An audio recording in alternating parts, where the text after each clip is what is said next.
Pourquoi la plupart de nos projets enfants de Dieu échouent? Pourquoi la plupart des projets des enfants de Dieu sont toujours des projets peut-être qu'on commence, qu'on ne finit pas, des projets qui se finissent en cours de route, que ce soit des projets financiers, matériels, spirituels, économiques et autres. Alors que Dieu nous a donné une réponse sur laquelle, ou bien à laquelle, nous tous nous faisons semblant de voir cette réponse. Bonjour, bonsoir.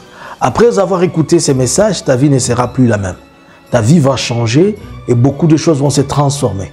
Il suffit de prendre quelques minutes et de nous les accorder. Abonne-toi, partage et active ta cloche de notification. Ainsi donc, tu ne pourras pas rater chaque fois que l'Éternel nous met à cœur de partager et de parler avec vous, ses enfants. Alors, nous, c'est La Vérité Miracle. La Vérité Miracle est une chaîne qui parle essentiellement de la parole de Dieu. Nous sommes concentrés, focalisés dans la vie de prière, la vie d'adoration, la sanctification, la méditation de la parole de Dieu dans sa profondeur et aussi à ramener au peuple de Dieu ce que l'Éternel nous a mis à cœur et nous a donné. Ce matin donc, ou ce soir, cela dépend de l'heure, l'Éternel nous met à cœur de partager quelque chose avec vous. Est-ce que nous voulons partager avec vous? Nous vous demandons juste de prendre votre tasse de thé, votre café, de mettre à côté avec votre stylo. Donnez-nous quelques minutes où nous voulons transformer et changer votre vie. Nous avons promis que chaque fois, nous aurons le temps de venir partager de la parole de Dieu. Je vais prendre un seul verset de la Bible et je te demande d'ouvrir ta Bible dans les livres de Jérémie à son chapitre 29. Je vais prendre un seul verset. Jérémie chapitre 29, le verset 11. Je lis au nom du Seigneur Jésus. La Bible dit et la Bible déclare ceci. Car je connais les projets que j'ai formés sur vous, dit l'Éternel, projet de paix et non de malheur, afin de vous donner un avenir et de l'espérance. Amen. Je connais les projets que j'ai forgés sur vous. Un projet de bonheur et non un projet de malheur. Afin de vous donner de l'avenir et de l'espérance. Nous sommes dans les livres du prophète Jérémie. Ces livres, à grande majorité, il a été écrit par Jérémie et aussi on parle de son secrétaire qui l'avait aidé. Et il était dans les territoires de Juda. Ici, nous sommes vers les années 600, entre 625 et 585 avant Jésus-Christ. Jérémie est ici du tribu de Benjamin. Bien que nous n'avons pas retrouvé sa famille, c'est-à-dire sa femme et ses enfants qui ne sont pas répertoriés, mais au moins nous savons que Jérémie était un prophète appelé depuis le sein de sa mère. Et selon la Bible, selon ce que nous sommes en train d'apprendre, que Dieu avait appelé Jérémie pour accomplir des choses importantes. C'est comme ça que je vais te dire et je vais te rappeler que tu n'as pas été appelé par un homme, tu n'as pas été appelé par l'Église. La Bible dit qu'avant que tu ne sois dans les ventres de ta mère, je t'ai connu. Dieu t'a connu avant que ton père et ta mère se croisent. Et Dieu t'a placé dans les ventres de ta maman juste pour être un canal par lequel les choses vont s'exécuter. Dieu juste t'a fait identifier au nom de ta famille pour l'accomplissement de certaines choses. Ce n'est pas un hasard que tu sois dans cette famille que tu aimes ou tu détestes. Tu aurais voulu te retrouver dans une autre famille, je te dis non. La famille, elle est la meilleure. Qu'il y ait 10 millions de sorciers dans ta famille, c'est puisque Dieu a besoin de faire de toi un Abraham. Si tu crois, dis Amen. Puisque Dieu a dit à Abraham de quitter sa maison et sa patrie. Alors que la maison d'Abraham était remplie de plein de choses. La maison d'Abraham, son papa et tout le monde étaient animistes. Dieu a fait que Moïse quitte la maison de Pharaon, alors que Moïse était dans la maison d'un roi qui appliquait toutes les sorcelleries du monde. Rappelez-vous que quand Moïse est venu vers Pharaon, il a fallu 10 plaies à Moïse pour anéantir Pharaon, qui étaient les 10 divinités et les puissances et les autorités qu'avait Pharaon. Malgré ça, Dieu a gardé Moïse dans la maison de Pharaon, sans qu'aucun sorcier de pharaonique ou quoi que ce soit ne tombe sur lui. C'est pourquoi je suis en train de déclarer ce matin, et je déclare à ce moment, que quels que soient les sorciers, ce soir ou ce matin, de ta famille, ils n'ont pas du pouvoir au-dessus de toi. C'est que toi tu es au-dessus d'eux, car le Dieu qui est en toi est plus puissant et plus fort. Les sorciers ont été créés. Dieu t'a créé, il t'a fait celui qui domine. Mais les sorciers ont pris de leur autorité, ils ont donné encore à une autre créature. Au lieu de rester sous le contrôle du Créateur. Mais toi, jusqu'à présent, tu es sous le contrôle du Créateur. Que la création de Dieu que tu es émane exactement de la volonté de Dieu, comme Dieu a dit, dominer et assujettissez. Et aucun pouvoir de l'ennemi n'est de la force sur vous. Dominez sur chaque chose et marchez sur tout ce qui vous dérange dans le puissant et glorieux nom de Jésus. Si tu crois à ce que je t'ai dit, dis Amen. Laisse-moi un bon commentaire. J'aimerais avoir plus de 2000, 3000 likes à cette vidéo. J'aimerais à ce que tu partages pour que nous bénissons la vie de quelqu'un. Alors Dieu dit, je connais les projets que j'ai formés pour toi. Si nous revenons dans le langage officiel ou bien dans le langage original, le mot projet en hébreu, il prend plusieurs formes. La forme de pensée, le plan, le projet en soi. Et si nous prenons, j'ai essayé de comparer les versions. Quand je prends la version King James, en anglais, il dit « I have a thought ». J'ai de pensées. Or, le projet n'est que projet puisque elle est d'abord une pensée. Le projet est une pensée qui monte dans la vie d'un homme et qui pousse l'homme à la matérialisation de certaines choses. Par exemple, quand tu veux acheter une voiture, c'est d'abord une pensée. Quand tu veux te construire une maison, c'est d'abord une pensée. Mais cette pensée, elle monte à ta tête. Elle devient maintenant une chose qui doit se matérialiser. Mais c'est ici où maintenant la chose la plus importante que nous ne comprenons pas. La Bible dit que je connais les projets. C'est-à-dire, quand tu veux faire un projet, sache d'abord qu'il y a le je qui connaît les projets. Pour dire que Dieu a d'abord préalablement mis des projets dans ta vie qui sont des projets de bonheur, des projets de joie, des projets de tout ce qui est bon. Mais le problème des enfants de Dieu, c'est que nous faisons les projets sans pour autant entrer dans « je connais les projets » pour soutirer ton projet afin de savoir si « je connais les projets » est d'accord avec ton projet. Est-ce que quelqu'un me reçoit là-bas? Dites Amen. Tu seras béni au nom de Jésus. Je te parle en prophète, je te parle en prophète. Je suis en train de déverser l'oracle du Seigneur dans ta vie. Considère ceci comme une prophétie et que cela ouvre de grandes choses dans ta vie. Reçois au nom de Jésus. La Bible me dit, je connais les projets que j'ai forgés pour toi.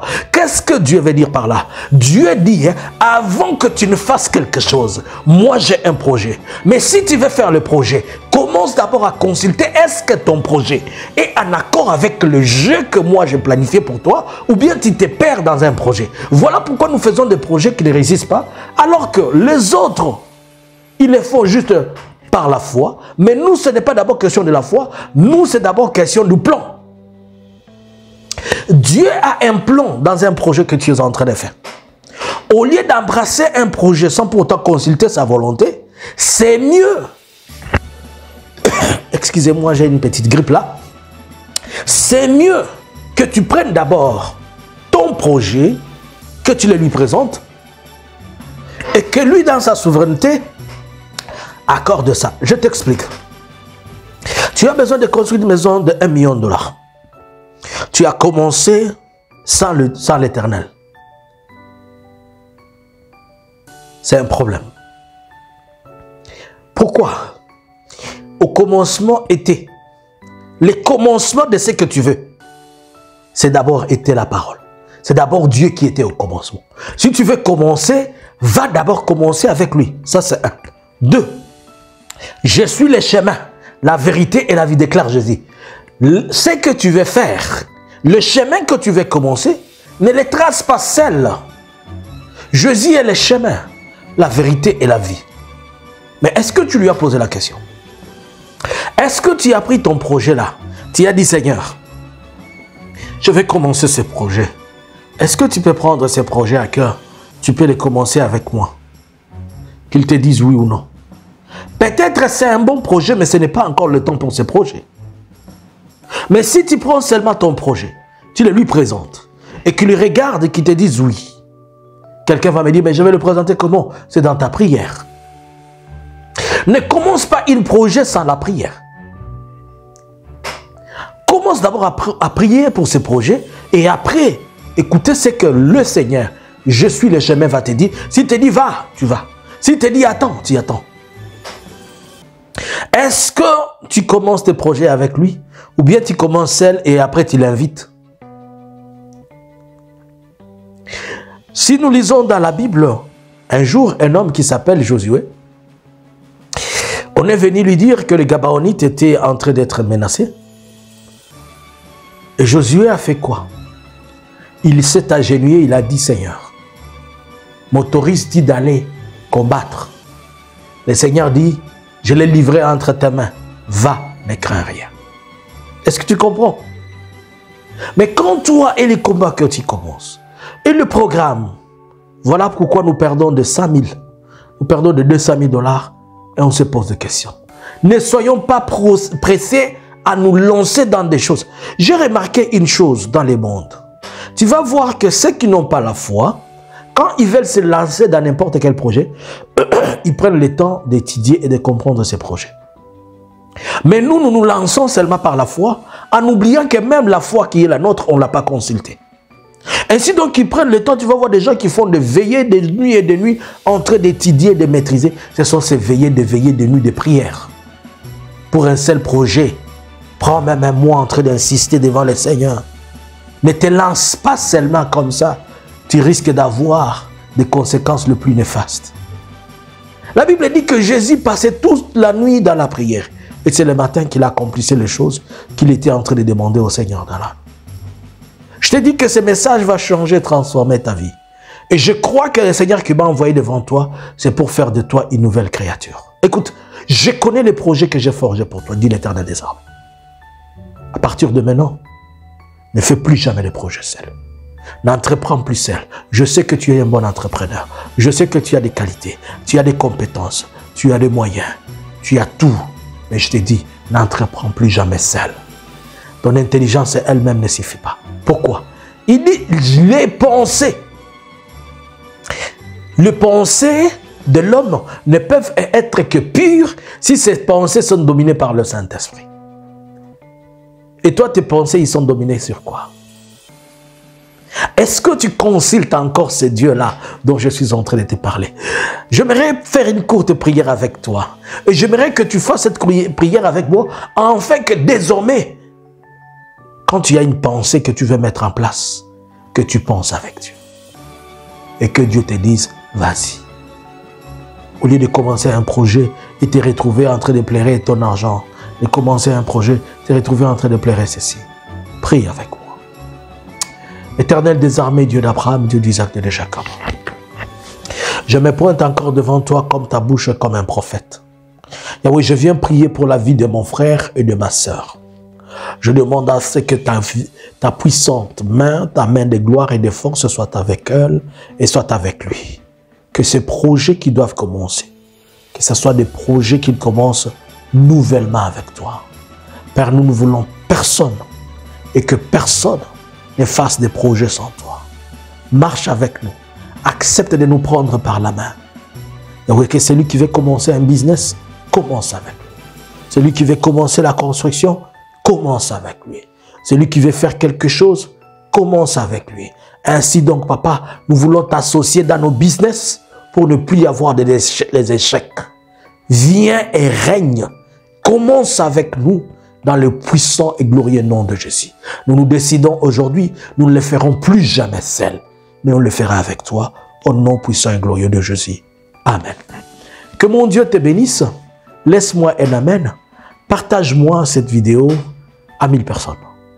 Que cette vidéo, que tu t'abonnes, toi qui n'es pas encore abonné à La Vérité Miracle, que tu actives le cloche de notification et surtout, ne manque pas. Aujourd'hui, mardi, nous avons un culte à partir de 21 h. Nous partageons la parole.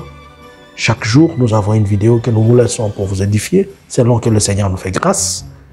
Et nous avons des messages de l'humanité et de plusieurs endroits. Que mon Dieu vous bénisse, que le Seigneur soit avec vous. Les samedis aussi, nous sommes connectés à partir de 21 h. Le dimanche à 11h30 pour notre culte d'adoration. Et tous les jours, le week-end, entre vendredi et samedi, nous informons sur nous avons de veiller la nuit où nous prions. Nous sommes concentrés dans la prière, la méditation, la sanctification et la recherche de Dieu. Nous continuons à chercher Dieu, puisque la Bible dit « J'aime ceux qui me cherchent ». et ceux qui me cherchent me trouvent. Si tu es béni avec ces messages, bénis-nous juste avec ton amen. Bien-aimés, nous avons commencé un projet l'année passée. Et ça nous a créé trop de problèmes. Nous voilà encore, nous lançons aux gens de bonne foi de nous aider pour la scolarisation de nos 350 élèves à Kinshasa, qui devient de plus en plus lourd pour nous, puisque nous avons besoin de l'assistance. Avec un 10 euros, 20 euros, 50, 100, 1000 si tu veux. Si tu le payes, donne-nous même 15 000, même 20 000, pour que l'on paye toute l'année. Nous scolarisons de première maternelle jusqu'en 6e primaire. Nous avons 350 élèves. Si tu peux nous aider, nous serons bénis. Et Dieu te bénira aussi. Que l'Éternel des armées te bénisse, au nom puissant et glorieux de Jésus. Amen.